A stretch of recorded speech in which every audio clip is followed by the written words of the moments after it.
একজন ভাই জানতে চেয়েছে বাংলাদেশে যে ইসলামী দলগুলো আছে তারা যদি রাষ্ট্র ক্ষমতায় যায় তারা কি কোরআন হাদিস দিয়ে দেশ চালাবে না ফিকি মাসালা দিয়ে চালাবে? কোরআন হাদিস দিয়ে দেশ চলবে ইসলাম ক্ষমতায় গেলে ইনশাআল্লাহ। নাপাক পানিতে যেমন ওযু হয় না, জাহেলি তন্ত্র দিয়ে ইসলাম কায়েম হয় না। জনগণের সমর্থন নিয়ে যদি আপনি ক্ষমতায় যান তা আপনি জনগণের কথা মানবেন না আল্লাহর আইন চালু করবেন? এদেশে কি চোর বেশি না ভালো মানুষ বেশি? চোর বেশি। তো ইসলাম প্রতিষ্ঠিত হলে তো চোরের হাত কাটতে হবে।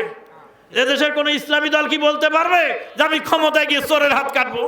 শিরক ও বেদাতিরা যদি ইসলামী দল হয় তাহলে তাদেরকে ভোট দেওয়া যাবে কিনা? যদিও তারা মন্দির পাহারা দিক বা কবরে সেজদা করুক, মাজারে গিলাপ উঠাক, উপরে উত্তরের অপেক্ষায় রইলাম। ভোটই দেওয়া যাবে কিনা এটা আগে ভাবেন, তারপরে দিবেন। আপনি যাকে ভোট দিবেন সে যত আকাম কুকাম করবে সব দায়ভার আপনাকে নিতে হবে। দেশে ইসলাম কায়েমের ধোঁয়া তুলে বোমা মারা, শিক্ষা প্রতিষ্ঠানে আগুন দেওয়া, দোকানপাট লুট করা, প্রতিপক্ষের বাড়িতে বুলডোজার দিয়ে ভেঙে দেওয়া, দোকানে আগুন দেওয়া, রাস্তার ব্রিজ কালভার্ট ভেঙে দেওয়া, এগুলি ইসলামের দৃষ্টিতে কি জায়েজ আছে? আল্লাহর উপর ভরসা করে তার জন্য যথেষ্ট। শোনেন, যারা প্রকৃত ইসলামপন্থী তারা এসব কাজ করে না, কিন্তু শয়তানের এগুলি করে ইসলামপন্থীদের ঘাড়ে দোষ চাপায়। আমি এক বক্তার ওয়াজে শুনেছিলাম, নীল নদের পানি যেমন নীল নয়, অমুক ইসলামী দল তমুক ইসলাম নয়, ইসলামী দলকে ভোট দেওয়া যাবে কিনা। এক একজনের এক এক বক্তব্য, প্রত্যেক বক্তব্যের পক্ষে বিপক্ষে দলিল আছে। আপনি কোরআন হাদিসে যেটা বুঝবেন সেটা আমল করবেন। কোনো বক্তা কি বলেছে ওটা আপনার দেখার বিষয় নয়। বোমা মেরে মানুষ হত্যা করে দেশে ইসলাম কায়েম করব, এমন দলে আহলে হাদিস হয়ে থাকা যাবে কি? আহলে হাদিসদের দাওয়াত হলো দুইটা, একটা হলো দাওয়াত, মানুষকে দাওয়াত দেওয়া, আর দাওয়াত যখন বাধাগ্রস্ত হবে, যখন জিহাদের পরিবেশ সৃষ্টি হবে তখন জিহাদ। এইভাবেই খেলাফত কায়েম হয়েছে। আজকে যারা ইসলাম কায়েমের জন্য চেষ্টা করছে, গণতন্ত্রের মাধ্যমে, গণতন্ত্র দিয়ে ইসলাম কায়েম হয় না। নাপাক পানিতে যেমন ওযু হয় না, জাহেলি তন্ত্র দিয়ে ইসলাম কায়েম হয় না। জনগণের সমর্থন নিয়ে যদি আপনি ক্ষমতায় যান তা আপনি জনগণের কথা মানবেন না আল্লাহর আইন চালু করবেন? এদেশে কি চোর বেশি না ভালো মানুষ বেশি? চোর বেশি। তো ইসলাম প্রতিষ্ঠিত হলে তো চোরের হাত কাটতে হবে। এদেশের কোনো ইসলামী দল কি বলতে পারবে যে আমি ক্ষমতায় গিয়ে চোরের হাত কাটবো? পারবে না। কারণ গণতন্ত্রের ঘাড়ে সোয়ার হয়ে ক্ষমতায় গেলে ইসলাম কায়েমের সুযোগ থাকবে না। আমাদের একজন জাতীয় সংসদ সদস্য, তিনি আলেম মানুষ, প্রখ্যাত আলেমে দ্বীন, আন্তর্জাতিক খ্যাতিসম্পন্ন আলেম ছিলেন। তিনি জাতীয় সংসদে ঢুকেছিলেন মাথা উঁচু করে, কিন্তু সংসদে মাথা নিচু করে ঢুকতে হয়। মাননীয় স্পিকার তখন জিজ্ঞেস করলেন যে আপনি যে মাথা নিচু করে ঢুকলেন, উঁচু করে ঢুকলেন, বলে আমি মুসলমান, আমি কোরআন হাদিস মানি। তো বলে আপনি যে সংসদে আসছেন এটা তো গণতান্ত্রিক সংসদ, এটা তো ইসলামী সংসদ নয়। আপনি যদি কোরআন হাদিস মানবেন তো এখানে আসাই ঠিক হয়নি। খেলাফত কায়েম খলিফাদেরকে কারা হত্যা করেছিল জানতে চাই। খেলাফতকালে খলিফাদের হত্যা করেছিল কারা? খলিফাদের হত্যা করেছিল যারা, তারা ছিল খারেজি। আর খারেজির হলো উগ্রপন্থী, মানুষের পাপের কারণে মানুষকে কাফের ফতুয়া যারা দেয় তাদের ভিতরে খারেজিয়াত আকিদা আছে। স্বৈরাচার ও ফেসিবাদ শব্দের অর্থ কি জানতে চাই। কি কি দোষের কারণে একজন রাষ্ট্রপ্রধানকে জালেম বলা হয়? রাষ্ট্রপ্রধানের আনুগত্য করা যাবে কিনা বিস্তারিত জানতে চাই।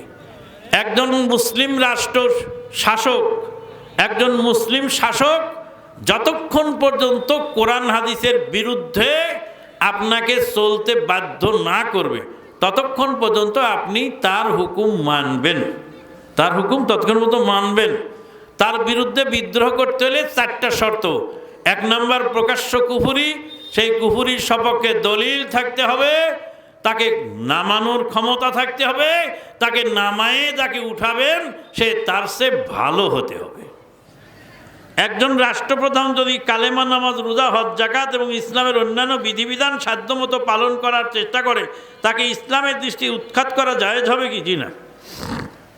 আমি জানতে চাচ্ছি যে সুদদাতা, সুদগ্রহিতা, সুদের সাক্ষী দেওয়া কি সমান পাপ? জি হ্যাঁ।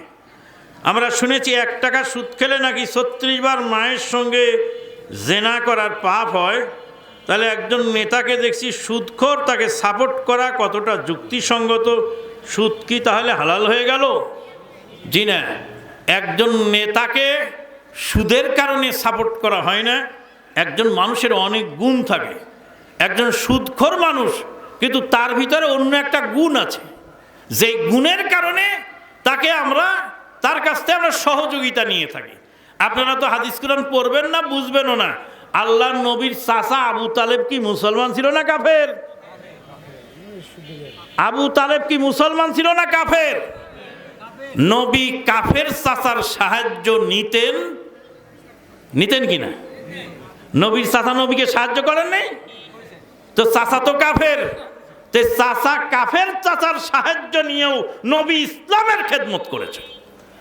একজন সুদখোর যদি আপনাকে কোনো দিক দিয়ে অন্য দিক দিয়ে সহযোগিতা করে, একজন সুদখোর একজন বড় নেতা আপনার মাহফিলটা হতে দিচ্ছে না, ওই সুদখোর নেতাকে ধরলেন, তার ওসিলায় মাহফিলটা হয়ে গেল।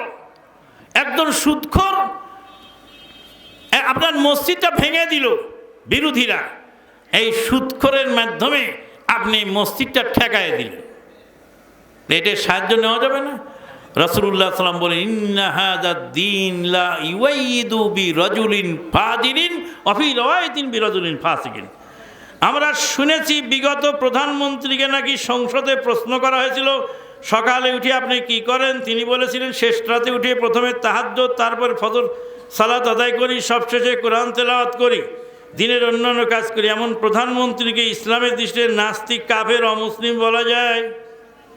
খালি তাহাজ্জুদ পড়েছে, কি করেছে না করেছে অনেক কিসা কাহিনী আছে, কিন্তু ভারতে গিয়ে যে চন্দন তিলক নিল সেটা দেখলেন না আপনি?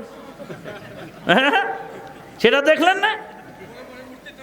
হ্যাঁ, তেই যে আল্লাহ পাক হেফাজত করুন, আল্লাহুম্মা আমিন।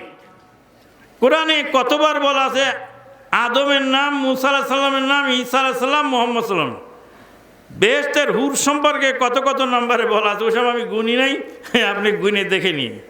নবী মুহাম্মদ সাল্লাল্লাহু আলাইহি ওয়াসাল্লাম নবী পাক বলে সম্বোধন করা যাবে কি? আল্লাহ হলেন পাক আর নবী হলেন সাল্লাল্লাহু আলাইহি ওয়াসাল্লাম। অনুগ্রহপূর্বক কোরআন ও সুন্নাহর আলোকে জবাব দিবেন। উহুদের যুদ্ধে 70 জন সাহাবী শহীদ হয়েছিলেন। 70 জন সাহাবীর লাশ আল্লাহর নবী জমা করছিলেন। সাহাবীদের লাশ গোসল করানো হবে না। যারা শহীদ হয়ে যায় তাদের লাশকে গোসল দিতে হয় না, কাফন পরাতে হয় না, রক্ত মাখা শরীরে, রক্ত মাখা কাপড়ে দাফন করতে হয়। সাহাবায়ে কেরামদের লাশগুলি আল্লাহর নবী একত্রিত করছিলেন, জানাজা পড়ে দাফন করে দিবেন। উহুদের যুদ্ধের প্রান্তে কিনারে একজন মহিলা দাঁড়িয়েছিলেন। মা বোনেরা শুনুন ভালো করে। একজন মহিলা বোরকা পরিহিতা আল্লাহর নবীকে আহ্বান করলেন, আল্লাহর নবীর দৃষ্টি আকর্ষণ করলেন। নবী সাল্লাল্লাহু আলাইহি ওয়াসাল্লাম গেলেন সেখানে। মহিলাকে বললেন, কি বলতে চাও তুমি? মহিলা বললেন, আমি আপনার সাহাবী হামজালা রাদিয়াল্লাহু তাআলা আনহুর স্ত্রী। আমার স্বামী যুদ্ধের ডঙ্কা বেজে গেল, ফরজ গোসল তার বাকি ছিল। যুদ্ধের ডঙ্কা বেজে যাওয়ার কারণে যুদ্ধের ময়দানে চলে এসেছিলেন আমার নবীর, আমার স্বামী। ইয়া রাসূলুল্লাহ সাল্লাল্লাহু আলাইহি ওয়াসাল্লাম, শহীদদের তো গোসল দেওয়া হয় না, আমার স্বামীর শরীরে ফরজ গোসল বাকি ছিল, ফরজ গোসল শরীরে রেখে তিনি শহীদ হয়ে গেছেন। একটা খবর বলার জন্য এসেছি, অন্যান্য সাহাবীদেরকে গোসল না দিয়ে আপনি দাফন করবেন, কিন্তু আমার স্বামী হানজালাকে গোসল না দিয়ে দাফন করা হবে না। আল্লাহর নবী বললেন, হানজালা রাদিয়াল্লাহু তাআলা আনহুর লাশ কোথায় আছে খুঁজে দেখো। লাশ খুঁজতে গিয়ে লাশ তো পাওয়া গেল না, খুঁজতে খুঁজতে হয়রান হয়ে গেলেন। 69 জন লাশ পাওয়া যাচ্ছে, একজন লাশ পাওয়া যায় না।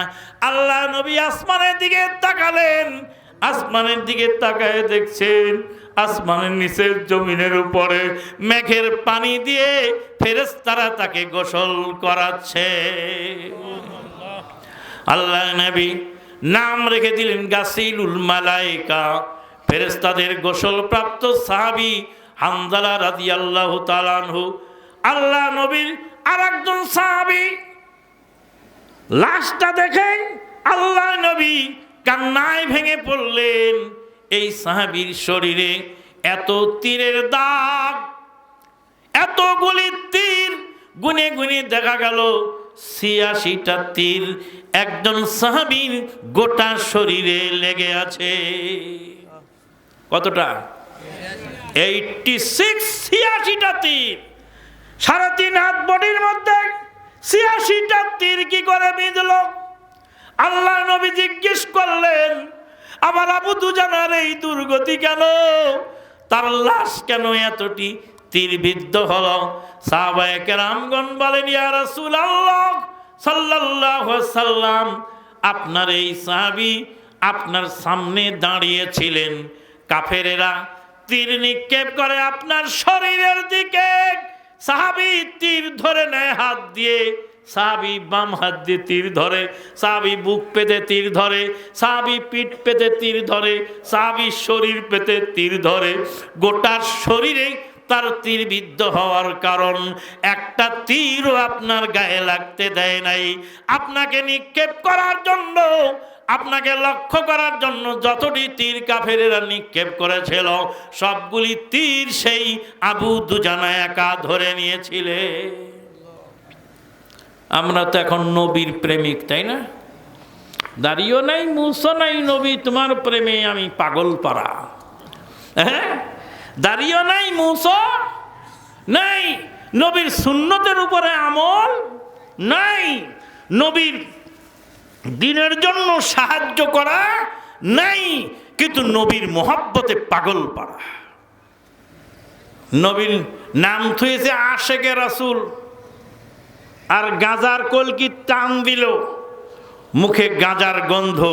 এ কি আশেকে রাসূল না আশেকে শয়তান? কুষ্টিয়াতে গেছিলাম, আপনারা গেছেন কিনা জানি না। কুষ্টিয়াতে একটা দরগা আছে, সেই দরগার নাম হলো আল্লাহর দরগা। কার দরগা? আল্লাহর দরগা। আল্লাহর দরগা একটা থানাও আছে কুষ্টিয়ায়। আল্লাহর দরগা রাইস মিল, আল্লাহর দরগা কলেজ, আল্লাহর দরগা মার্কেট, আল্লাহর দরগা বাস স্ট্যান্ড, সব আল্লাহর দরগা। সেখানে গিয়ে জানতে পারলাম ১৩ মণ গাঁজা বিক্রি হয় প্রতিদিন ওরসের সময়। কত? ১৩ মণ গাঁজা খেয়ে ওরা জিকির করে। ওদের জিকির হলো ইল বাবা ইল, দমে দমে গিল, ইল বাবা ইল, দমে দমে গিল, গাঁজা গেল আর ইল বাবার জিকির কর। নাউজুবিল্লাহ। এর হলো আশেকে রাসূল। জি না, নবীর সুন্নাতকে পাবন্ধ করার নাম।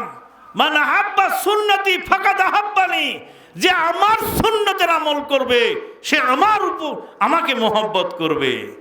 সম্মানিত মুসল্লিয়ানে কেরাম, উপস্থিত ওলামায়ে কেরাম, বন্ধু বান্ধব, আজকে আমাদেরকে সেই নবীর মোহব্বতে, নবীর শিক্ষা প্রতিষ্ঠানে দান করা উচিত কিনা বলেন?